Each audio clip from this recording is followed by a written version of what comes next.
Hello guys, this is आदर्श शुक्ला और आज फिर एक नए टॉपिक के साथ।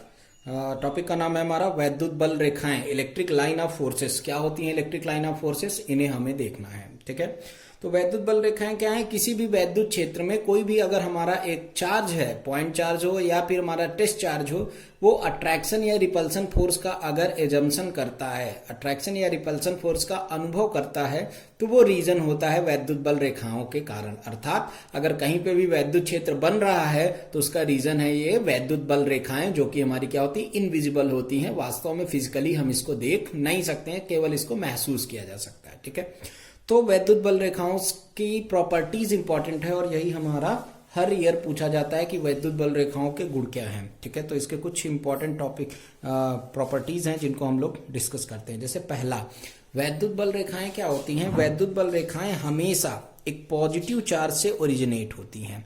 सपोज करो ये हमारा क्या है, एक पॉजिटिव चार्ज है प्लस क्यू, तो वैद्युत बल रेखाएं हमें हमेशा इस प्लस क्यू चार्ज से क्या होंगी, ओरिजिनेट होंगी, निकलेंगी। कैसे निकलेंगी? तल के लंबवत। हमेशा याद रखना, सीधी निकलेंगी, तल के लंबवत। और कहां तक जाएंगी? इन्फिनाइट तक जाएंगी। ठीक। दूसरी प्रॉपर्टी क्या है? जिस तरीके से ये पॉजिटिव चार्ज से ओरिजिनेट होती हैं, निकलती हैं, उसी तरीके से ये नेगेटिव चार्ज पर टर्मिनेट होती हैं, नेगेटिव चार्ज की ओर आती हैं। मतलब अगर ये हमारा क्या होगा, सीधी लाइन है, तो ये कहां से आ रही होगी? इन्फिनाइट से आ रही होगी। कहां से आ रही होगी? इन्फिनाइट से आ रही होगी। और ये हमारा क्या है, नेगेटिव चार्ज है, इसकी ओर ये क्या हो रही हो, आकर टर्मिनेट होती है।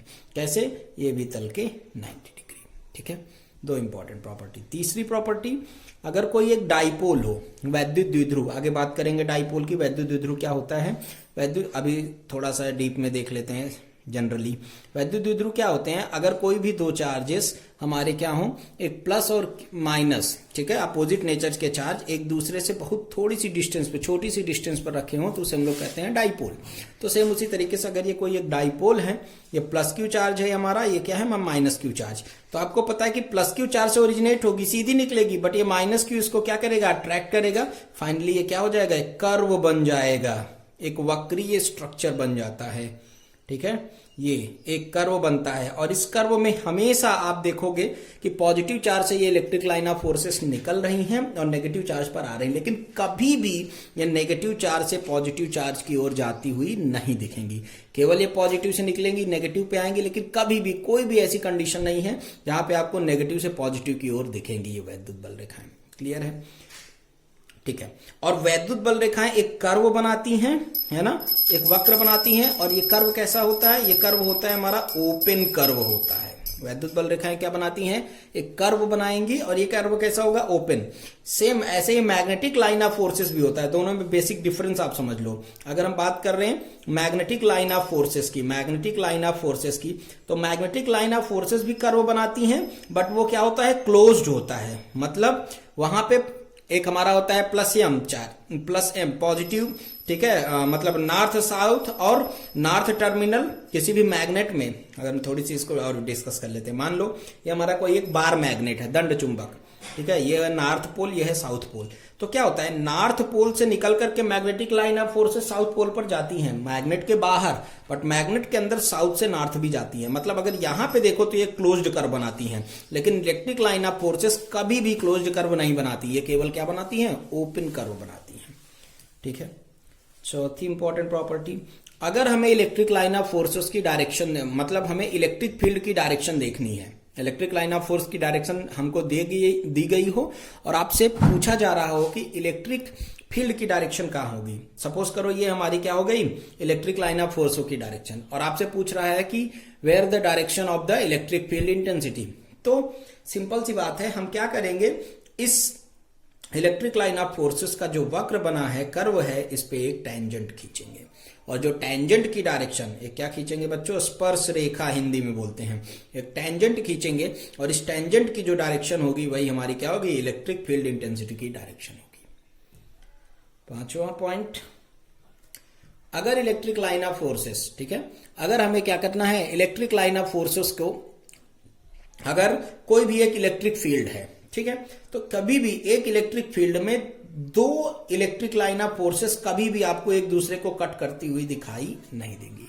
कोई भी अगर इलेक्ट्रिक लाइन ऑफ फोर्सेस, कोई भी एक इलेक्ट्रिक फील्ड है और इलेक्ट्रिक फील्ड में कभी भी आपको दो electric line of forces cut करती हुई दिखाई कभी भी नहीं देंगे, इम्पॉसिबल है। क्यों, ऐसा क्यों कह रहा हूं मैं?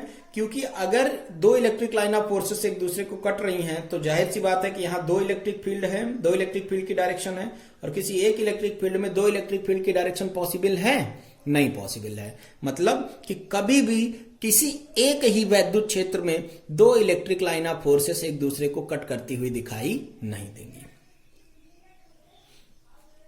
छठवां टॉपिक हमारा देख लीजिए आप लोग। इलेक्ट्रिक लाइन ऑफ फोर्सेस की जो डेंसिटी होती है ये डिपेंड करती है किस पे?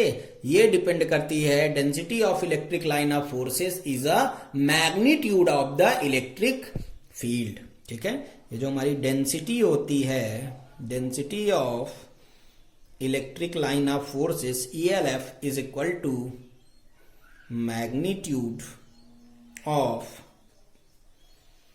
Electric field.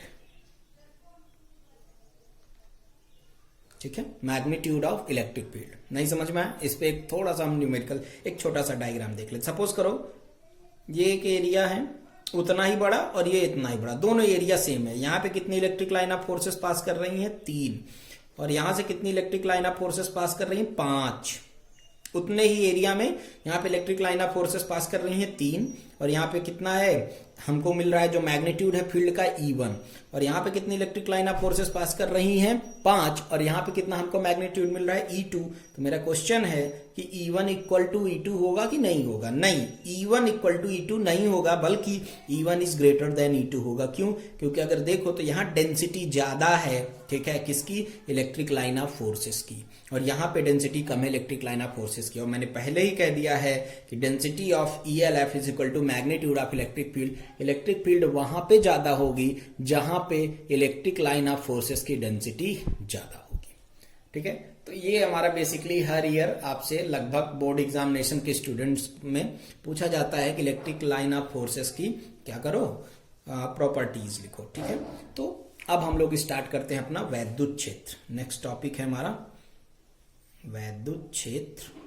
ठीक है, इलेक्ट्रिक फील्ड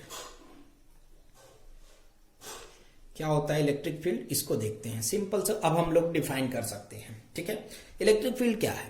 ठीक है, इलेक्ट्रिक फील्ड वो बाउंड्री है जहां तक कोई भी चार्ज, कोई भी टेस्ट चार्ज अपने ऊपर लगने वाले अट्रैक्शन या रिपल्सन फोर्स का एजम्पशन करता है, अनुभव करता है, उसी को हम लोग क्या करते हैं? उसी को क्या कहेंगे? Electric field. सिंपल सी बात है, सपोज कर लो ये हमारा Q0 चार्ज है, ठीक है, और ये हमारा Q चार्ज है ना, प्लस Q चार्ज। तो आपको पता है कि बच्चों ये क्या कर रहा होगा, ये अपना यहां से इलेक्ट्रिक लाइन ऑफ फोर्सेस निकल रही होंगी, है ना, इलेक्ट्रिक लाइन ऑफ फोर्सेस निकल रही होंगी। अब अगर इस Q0 चार्ज को लेकर के हम लोग आए तो अगर आपको पता है कि ये Q0 प्लस टेस्ट चार्ज है, ये हमारा क्या है? Test charge. और टेस्ट चार्ज हमेशा क्या होता है? पॉजिटिव होता है। ठीक है, जरूरी नहीं है, आप नेगेटिव भी लिख सकते हैं, बट बेसिकली टेस्ट चार्ज को हम लोग क्या करते हैं? हमेशा पॉजिटिव लेते हैं। टेस्ट चार्ज हमारा पॉजिटिव है, ये पॉजिटिव है। तो जब ये यहां पहुंचेगा, ठीक है, इसके फील्ड में, तो ये इसको क्या करेगा? एक रिपल्सन फोर्स लगाएगा। मतलब इसी रिपल्सन फोर्स के बेसिस पे अगर हम चारों ओर इसकी एक बाउंड्री बना दें, क्या बना दें? एक बाउंड्री बना दें इसके रिपल्सन फोर्सेस के बेसिस पे, तो वही हमारा क्या हो जाएगी? इलेक्ट्रिक फील्ड की क्या हो जाएगी? सीमा हो जाएगी, इलेक्ट्रिक फील्ड की लिमिट्स हो जाएगी कि वहां तक हमारा क्या हो रहा है? इलेक्ट्रिक फील्ड लग रहा है। किसके बेसिस पे हम लोग डिफाइन कर रहे हैं? हम लोग डिफाइन कर रहे हैं इस टेस्ट चार्ज पे लगने वाले एक रिपल्सन फोर्स के बेसिस पे। ठीक है, तो नेक्स्ट टॉपिक देखते हैं हम लोग। नेक्स्ट टॉपिक क्या है हमारा? नेक्स्ट टॉपिक है कि इलेक्ट्रिक फील्ड तो हमें पता चल गया, इंटेंसिटी देखनी है। What is the intensity of electric field? ठीक है, टॉपिक है हमारा इलेक्ट्रिक फील्ड इंटेंसिटी। इंटेंसिटी मतलब क्या बच्चों? इंटेंसिटी मतलब इसको बोलते हैं वैद्युत क्षेत्र की तीव्रता।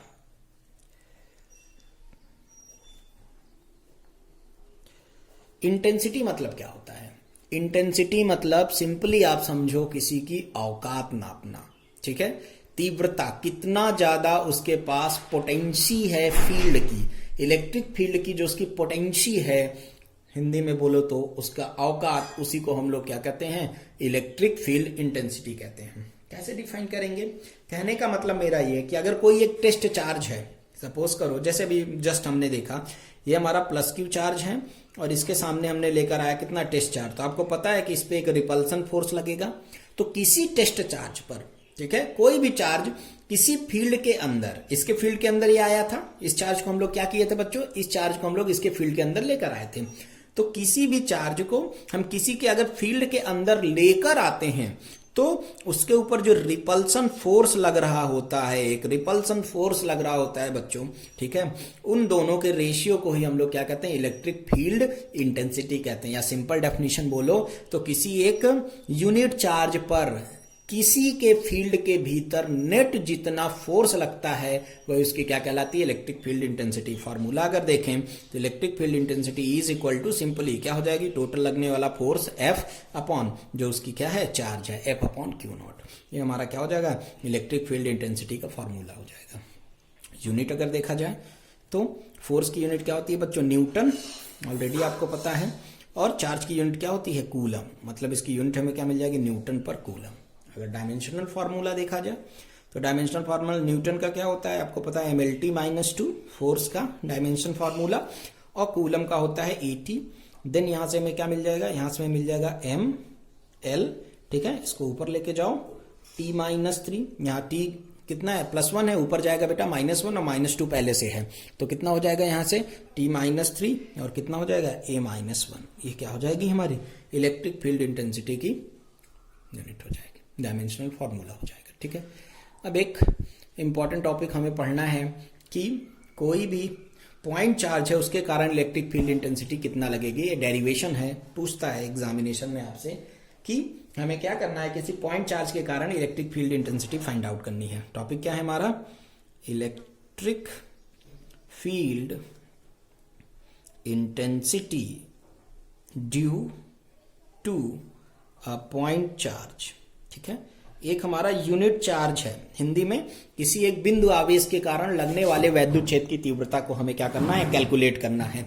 हमें electric field intensity find out करनी है बच्चों एक पॉइंट चार्ज के कारण, ठीक है। तो पॉइंट चार्ज के कारण इलेक्ट्रिक फील्ड इंटेंसिटी कैसे होगी, ध्यान से देख लीजिए, सिंपल सी बात है। सपोज करो ये हमारा एक चार्ज है, ठीक है, ये कोई पॉइंट है O और यहाँ पे कितना चार्ज रखा है, +Q चार्ज रखा हुआ है, ठीक है। ये अपनी फील्ड बनाया होगा, इसके फील्ड के भीतर हम लोग क्या कर रहे हैं, एक टेस्ट चार्ज Q0 को, एक टेस्ट चार्ज Q0 को इसके फील्ड के भीतर बच्चों क्या कर रहे हैं, लेके आ रहे हैं। मान लो इसके फील्ड में कोई पॉइंट है A, हमने इसको यहां तक लेके आया, तो आपको पता है बच्चों ये +Q है और ये Q0 जब यहां आ जाएगा तो इस पे एक रिपल्सन फोर्स लगेगा इधर F, ठीक है।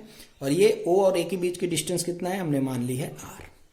तो आपको पता है बच्चों की एक इलेक्ट्रोस्टैटिक फोर्स लगेगा इन दोनों के बीच में, है ना, ये +Q0 इस Q0 पर एक इलेक्ट्रोस्टैटिक फोर्स लगाएगा, ठीक है। ऐसे लिख लेते हैं, electrical force on point charge या टेस्ट चार्ज, ऐसे भी लिख सकते हो, on test charge Q0 due to a point charge +Q, ठीक है।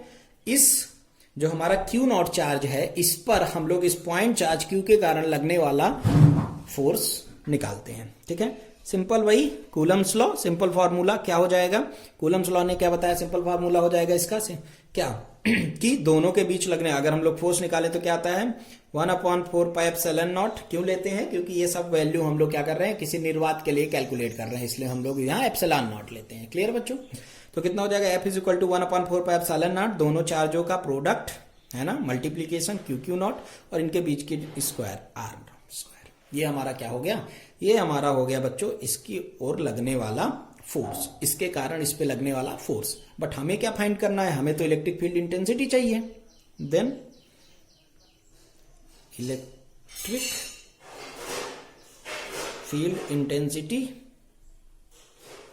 अगर हमें इलेक्ट्रिक फील्ड इंटेंसिटी निकालना है तो फॉर्मूला क्या होता है, E = F/Q0, है ना, सिंपल फार्मूला E = F/Q0 रख लो अगर इसकी वैल्यू, तो E = देखो हमें क्या मिल जाएगा बच्चों 1/4πε0 क्यू नॉट आएगा और क्यू नॉट से क्यू नॉट कैंसिल हो जाएगा, तो कितना हो जाएगा क्यू बाई आर स्क्वायर। बहुत ही एक अच्छा सा फॉर्मूला यहां में मिल गया। किसी भी बिंदु आवेश के कारण किसी दूसरे आवेश पर लगने वाले फील्ड का फॉर्मूला है, ठीक है।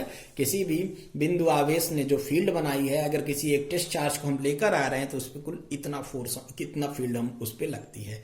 अगर इसको हम वेक्टर फॉर्म में लिखें, इन वेक्टर फॉर्म, तो आपको बच्चों पता है वेक्टर फॉर्म में क्या हो जाएगा। वेक्टर फॉर्म में मुझे बस एक यहाँ पे क्या होगा, कैप सदिश लेना होगा। एक हमें एकांक सदिश लेना होता है इसकी डायरेक्शन को दिखाने के लिए। चलो एकांक सदिश हमने कितना ले लिया, ओ ए कैप, ओ से ए की ओर। तो वेक्टर फॉर्म में क्या लिख लेंगे, अगर हम इसको लिखो वेक्टर ई इक्वल टू, तो हमें क्या मिल जाएगा 1/4 pi epsilon naught q by r square. ऐसे भी लिख सकते हो या इसको ओ ए लिख सकते हो हम लोग, है ना। क्या लिख सकते हैं हम लोग, ओ ए, ठीक है, ओ ए मॉड का स्क्वायर इंटू यहाँ पे क्या मिल जाएगा ओ ए कैप। ये भी लिख सकते हो, या लिख सकते हो आप लोग vector is equal to 1/4 pi epsilon naught Q. यहाँ अगर हम इस कैप वेक्टर को वेक्टर के फॉर्म में बनाएं, आपको पता है यूनिट वेक्टर को अगर हम वेक्टर बनाते हैं तो यहाँ पे हमारा क्या हो जाएगा, ओ ए वेक्टर की पावर थर्ड, जो ये मॉड है इसका क्या हो जाएगा, पावर थर्ड हो जाएगा, और यहाँ क्या मिल जाएगा, ओ ए वेक्टर मिल जाएगा। इसको हम लोग क्या कर सकते हैं, वेक्टर फॉर्म में कैलकुलेट कर सकते हैं। क्लियर है। चलो, दो इंपॉर्टेंट पॉइंट आपको यहां से देखने को मिल रहे होंगे बच्चों। पहला इंपॉर्टेंट पॉइंट क्या मिल रहा है, पहला इंपॉर्टेंट पॉइंट हमारा ये मिल रहा है कि जो इलेक्ट्रिक फील्ड इंटेंसिटी है ये डिपेंड कर रही है केवल एक सिंगल चार्ज पे। और ये चार्ज कौन सा है, ये चार्ज वो है जिसने फील्ड जनरेट की है। फील्ड जनरेटर है, याद रखना, फील्ड जनरेटर है, जिसने फील्ड बनाई है, जिसके फील्ड में हम टेस्ट चार्ज को लेकर आ रहे हैं। और दूसरा चीज ये क्या है, नॉन मोबाइल है, ये मूव नहीं कर रहा है, ये एक जगह पर स्थिर है। जबकि टेस्ट चार्ज को हम लोग क्या करा रहे हैं, टेस्ट चार्ज को हम लोग मूव करा रहे हैं, वेरी करा रहे हैं। टेस्ट चार्ज हमारा क्या कर रहा है, मूव कर रहा है, वेरी कर रहा है। तो जाहिर सी बात है बच्चों, अगर टेस्ट चार्ज मूव कर रहा है तो दो इंपॉर्टेंट पॉइंट यहां से मिले कि मूव करने वाला चार्ज के कारण कभी भी इलेक्ट्रिक फील्ड इंटेंसिटी नहीं फाइंड आउट होती। इलेक्ट्रिक फील्ड इंटेंसिटी केवल उनकी होती है जो हमारे क्या हो, नॉन मोबाइल चार्ज हो या जो फील्ड जनरेटर चार्ज हो, जिसने फील्ड बनाई हो, ठीक है।